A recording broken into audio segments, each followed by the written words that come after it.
مشاهدينا الكرام، اهلا ومرحبا بكم معنا وحلقه جديده وضيف جديد وانا من بلدي. ضيفنا الليله مشاهدينا الكرام لقب بالشاعر الفنان، فهو شخصيه متميزه لها جوانب متعدده ادبيه وفنيه. هو شاعر مبدع عبر عن الوطن والحب والخير والجمال. هو كاتب صحفي وإعلامي وفنان في تصميم الدعاية والإعلان. حصل ضيفنا على أفضل 100 شخصية مؤثرة ومتميزة على مستوى الوطن العربي في المجال الثقافي. صدر له كشاعر ديوان ضي القمر عام 2010 وديوان رسائل عاشقة عام 2011.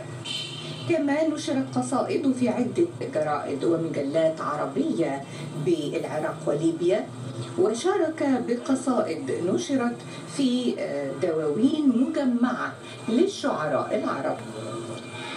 وهو كصحفي وإعلامي شغل عدة مناصب في هذا المجال: نائب رئيس مجلس إدارة جريدة المصري الإخبارية نيوز، رئيس تحرير ومستشار إعلامي في مجلة الحلم العربي، مستشار ثقافي لجريدة كنوز عربية، ومستشار إعلامي لجريدة أحوال الوطن لإقليم القاهرة الكبرى. حصل ضيفنا على العديد من التكريمات والدروع، منها درع المهرجان الصيفي الأول لشعر الفصحى بالإسكندرية عام 2016، درع المبادرة القومية لعام الثقافة والإبداع 2017، درع صالون القيثارة الفني والإبداعي، درع لجنة السلام من سوريا عام 2017. وحصل أيضا على درع مجلة الحلم العربي، درع الاتحاد الدولي للأدباء والشعراء العرب.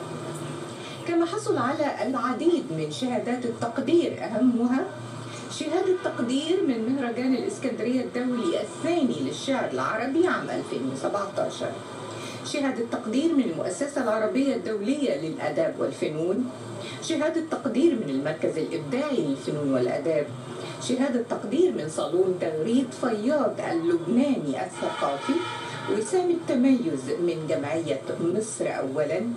كما حصل على لقب سفير العطاء في عام 2020 من منظمة أطوار الثقافية الخيرية لحقوق الإنسان بدولة العراق.